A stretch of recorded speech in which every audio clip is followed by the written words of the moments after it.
Future Hornets, current Hornets, forever Hornets. Welcome back to another episode of What's the Buzz. I'm your host, Jared Pittman, and we have a special guest, virtual special guest today, class of 2019 filmmaker Adam Ettery.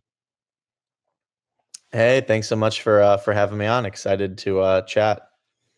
Man, this is gonna be a pleasure. One because from upcoming actor to a filmmaker and producer. I'm so excited for this conversation, man. Thank you for making the time and coming down, or not coming down, but logging on, logging on, and sitting with us so we can kind of discuss your experience here at K, and then ultimately the project that is about to be released, Grassland.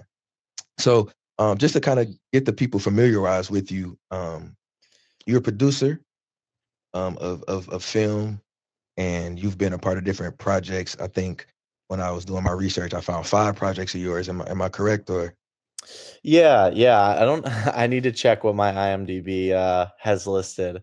But yeah. I'm a producer. I'm currently based in LA. I'm actually back in Michigan for this week for the release of the film. I wish I had coordinated it better. I could have driven up to Kalamazoo and come there in person. But yeah, happy to be on.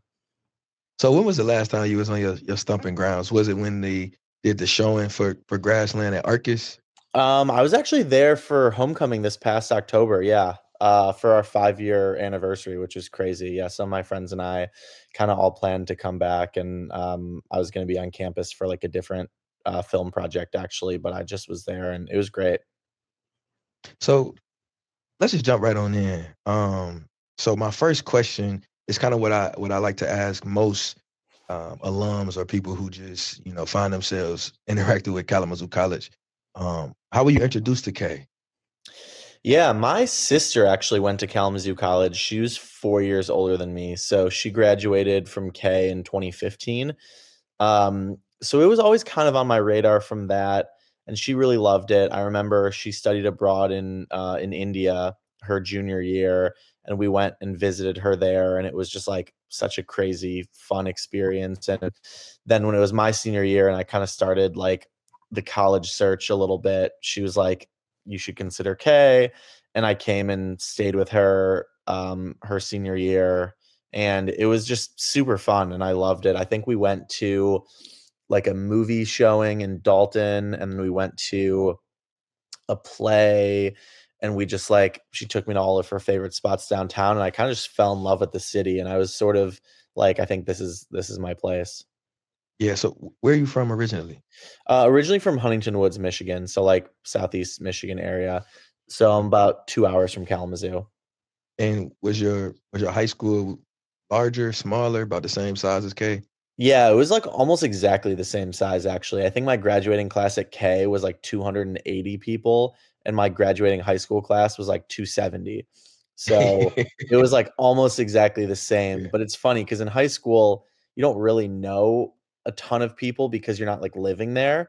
So Mhm. you have people that you know from whatever sports or extracurriculars, but then at K it feels smaller because you're just like living there. So you see them in the dining hall and you see them everywhere.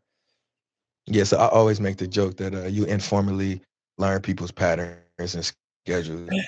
Being a student at K, because everybody passing each other at the same times, everybody having classes and eating at dining hall at the same time. So, no, that's definitely funny because my high school was also similar size to what K was. But you spoke about extracurriculars, and not really knowing too many people outside of that, in high school. So talk to us about your K plan here. What were your major? What were your interests? What type of extracurriculars did you find yourself involved in?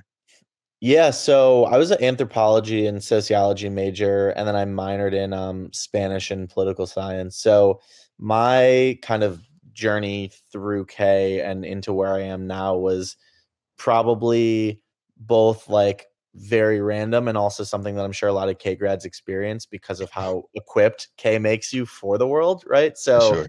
um yeah, I think freshman year, I was really excited to just get involved in a bunch of different things. I remember, like, in the fall, there was that, like, fair on the quad, I forget the name of it, but you go K-Fest. around. Yeah, K-Fest, right, you go around and see all the different, like, student orgs and everything. So I joined, I think, like, one of the political ones, like College Democrats, and then I did a lot of like I was pretty politically active, so I did a lot of like working on campaigns like locally and then stuff around the school. Um, I think freshman year too, I was kind of just trying to figure out what I liked. Like I tried frisbee for a little bit and was like, this isn't really for me. And then I played some tennis and that was really fun. But um, I did land C, so I got involved kind of with some of those different like outdoor trips. Hmm. And then yeah, I think that kind of just led to me really loving anthropology and sociology and just kind of wanting to go down that route. Anthropology, sociology, Spanish, political science, but yet you find yourself as a filmmaker. Yeah. Talk about that a little bit. Yeah. So it's funny because and part of like living in LA is just doing a lot of like coffee meetings and networking and stuff like that. And I always like tell this story and it feels like people sort of don't get it, but then talking to K people, they fully get it. Like senior year at K, I was starting to apply to jobs and there was this company like a company based out of Wisconsin called Epic that did like healthcare software and they were kind of recruiting people out of K. So I applied, I want to say in like January of senior year, um, got an offer to work there.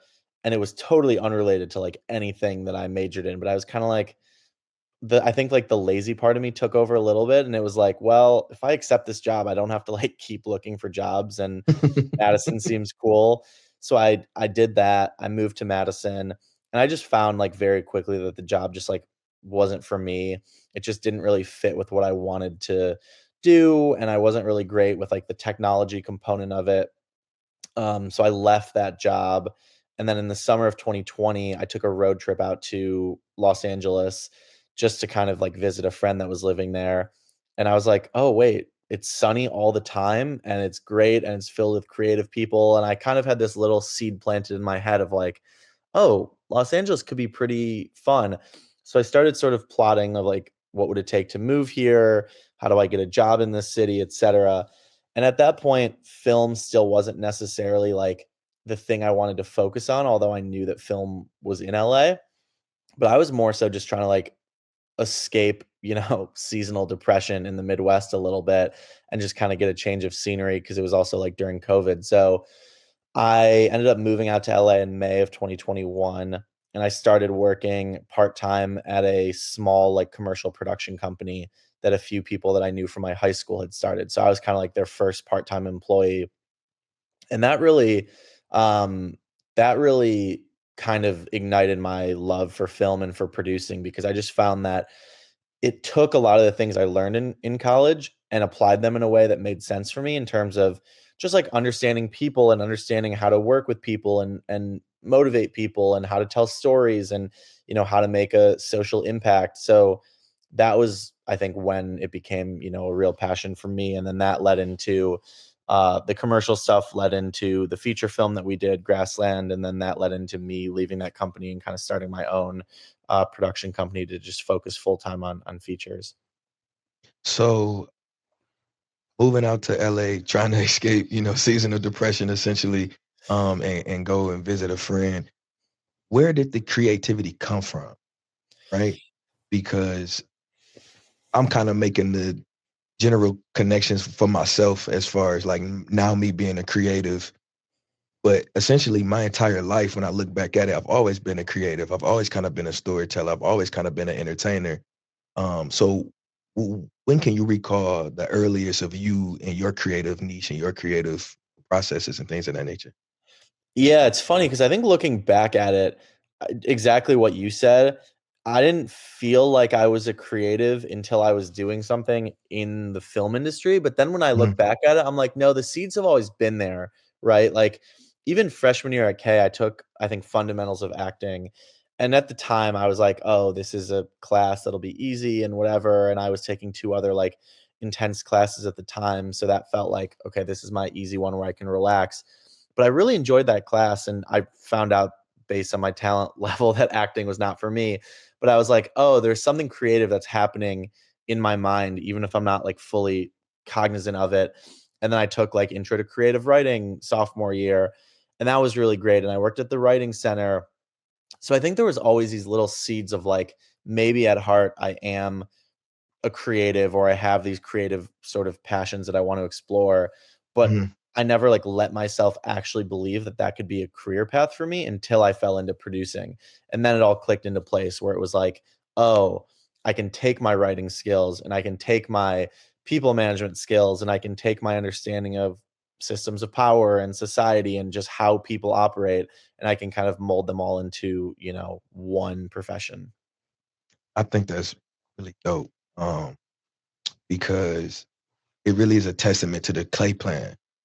You majored in anthropology, sociology, minors in Spanish and political science, yet you were still able to take a fundamentals of acting class and a creative writing class and kind of nurture these, you know, nurture your creativity in a sense, which is ultimately now led you to a passion, and now you making money off of it. You have your own company and all of that good stuff. But all of that started while being an ANSO major Right.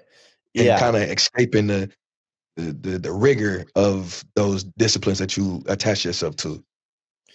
Right, exactly. And I think it was also like, you know, at K, they do a really good job of saying, okay, here's the requirements for your major, but we're not going to make it so that way you have to take every single class Hmm. and you don't have time to like explore other things. I actually wish I did more exploring at K.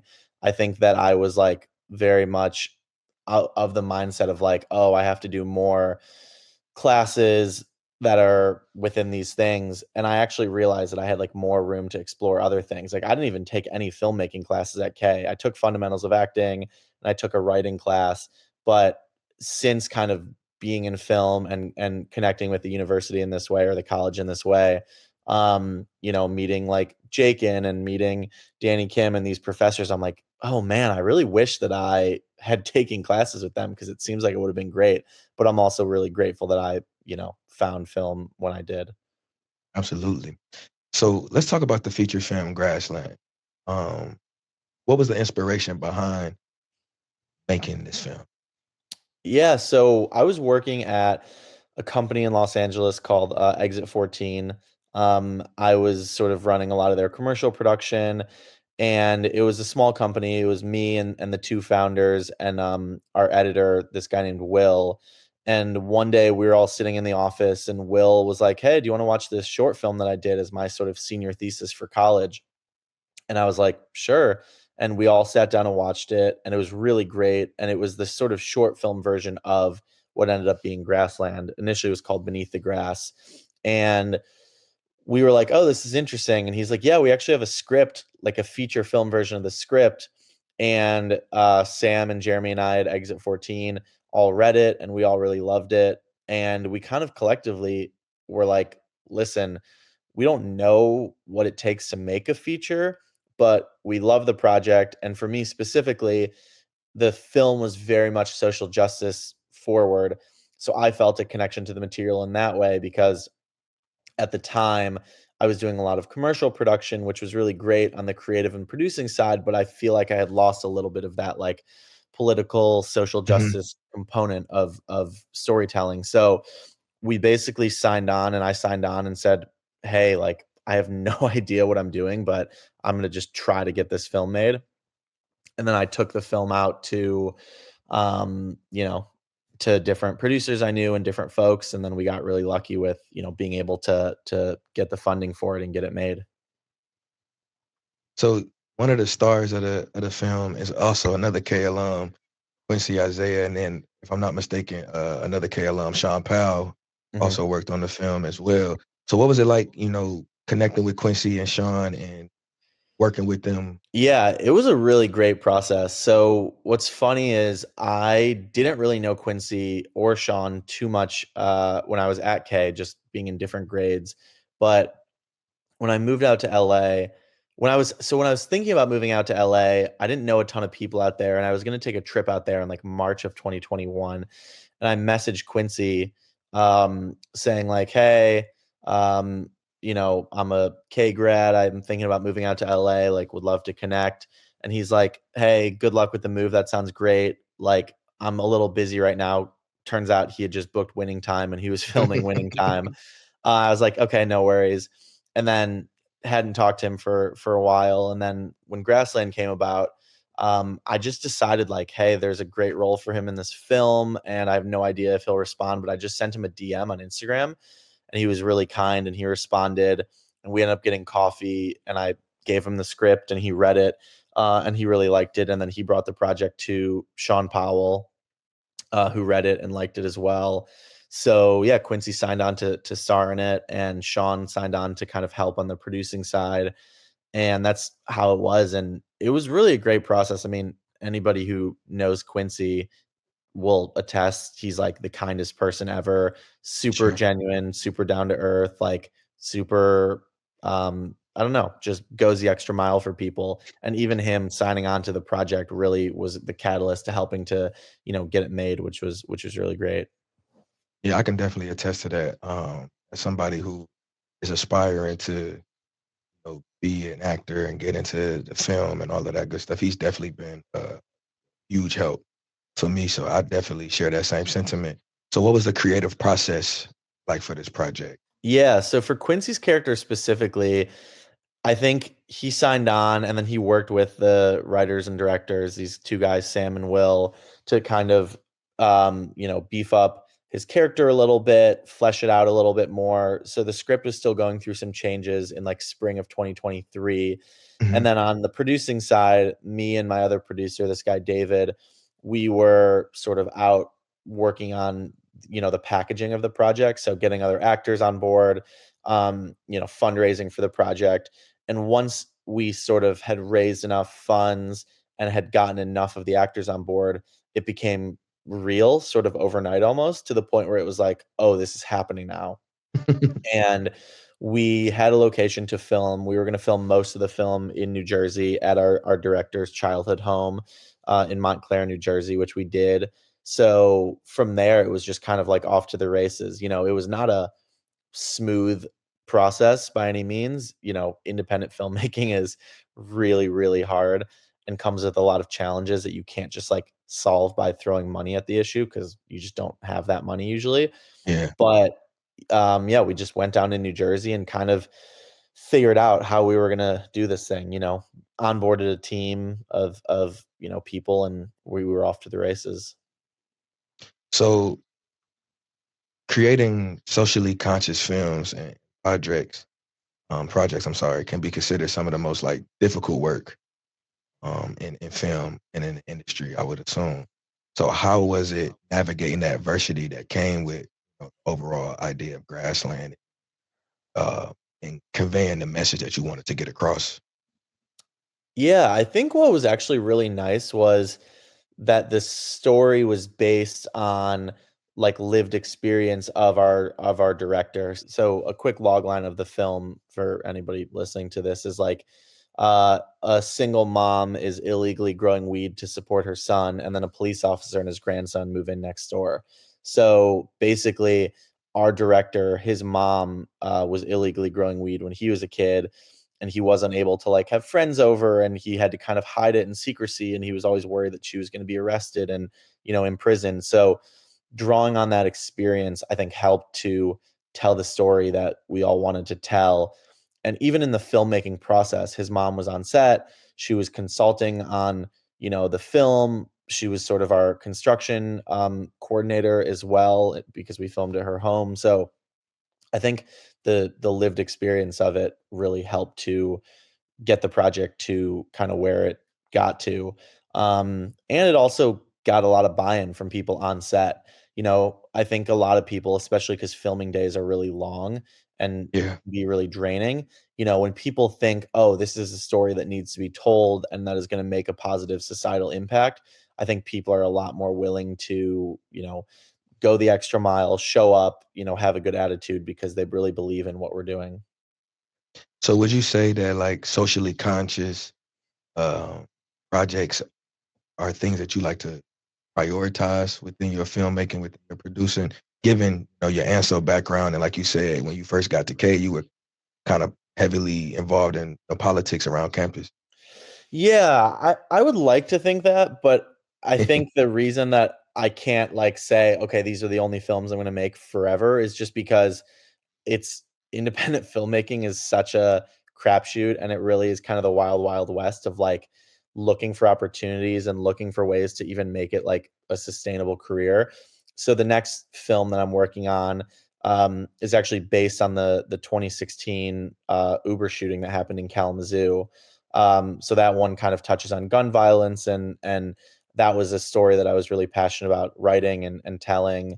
So I think that is sort of within that realm as well. But I also think like for me, if I find a story that feels like it's worth telling, and I also feel like I can, as a producer, help to get it off the ground and help to, raise money and get people on board and get it over the finish line, then it's generally something I'm excited to try to take on. So we do have a question from one of our students that is actually I just got to work with him on a short film a Oh couple yeah, I know weekends him. ago. Yeah, yeah, yeah. James, yeah, really good dude. His question is, why do you think it's important that people tell stories? And what do you believe K students can bring to the table as storytellers? Because creatives, film, art, and music is so important in this world. Yeah, it's a good question, and hello, James, if you listen to this. I think I met him during the 2023 visit we did. I think the bigger point that I have, like, come to realize that I would say, to answer this question is that in order to even believe that you, like, can or should tell a story, you first need to believe in yourself as kind of an artist, and I think it's so hard in any type of like institutional system, whether it's college or high school, when you're not really surrounded by people telling you that you can be an artist, right? And I think Kay does a really good job at telling you, like, hey, whatever you want to do in your life or whatever you think you may be passionate about, like, do it, explore it. You can do that. Because for me, I grew up in a place that did not have a lot of artists. It was like very, okay, you're gonna do this, and then you're gonna do this, and your life felt very laid out for you. So I Mhm. think, like, even just realizing that storytelling was a path that I could take, I think kind of shattered a lot of imposter syndrome for me. And then, for the second part of the question, like how can K students do it and why is it important? I think storytelling is a way to capture people's imagination that other forms of media maybe can't. Obviously, given the state of the world right now, reading the New York Times or reading something can be really depressing, but it might not like spur you to action. But we've seen through doing screenings of Grassland, when people watch the film, it's art and it's storytelling, but it also has a message behind it. So people feel impacted and motivated to do something in a way that they maybe wouldn't if they watched, a YouTube video or a documentary, or if they read a news story. I think narrative film and that storytelling does have the power to kind of captivate people in a way that other mediums don't. But the last question I like to ask our guests is why Kalamazoo College? Yeah, that's a great question. I mean, how much time do you have? Um, I I don't know. I think like it's funny because I thought that I was pretty set on my decision when I decided to go to K, and Mhm. it turns out when I got there that I was like, oh, now that I'm here, I understand how great it is. Like I thought, "Oh, this is the right choice for me," and it obviously was, but you almost don't realize it until you get to campus and you're like, "Oh, this place is really magical," and you're there and you're experiencing it in a way where you're like, "Oh, this is just my home now." I mean, I have so many lifelong memories that have come from Kalamazoo, whether it's land, sea, study abroad, the friendships that I made, the professors that I still keep in touch with. I was back for my 5-year anniversary this past October, and my friend Maria and I had coffee with our freshman year seminar professor, who we've stayed in close contact with, for the last 9 years since Right.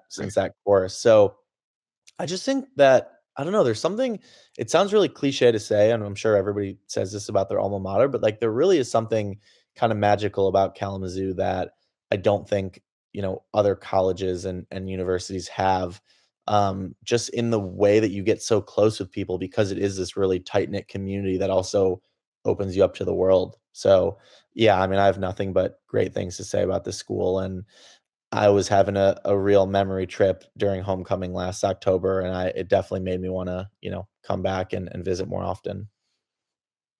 Yeah, real nostalgic for sure, I'm sure. Yeah. Yeah. I'm Well, jealous Adam, that you get to be there. yeah. Thank you for your time, man. This was a true pleasure. And I know you being a busy man with everything you got going on with the film dropping soon. So we really thank you for your flexibility and your honesty and all of the answers to our questions. They were very thoughtful, insightful. So I really do appreciate you for your time. Yeah, no, thank you so much for having me on. I hope people can check out Grassland. I don't know when this releases, but the film comes out tomorrow, April 18th, on Apple TV and Amazon and anywhere where you can buy a film. So hope people check it out, and excited for your journey as an actor. Hit me up. Let's find something to work on together. Absolutely, man. Definitely gonna be talking. I Um, like that. but that's another episode, and we thank y'all for listening. That's the buzz.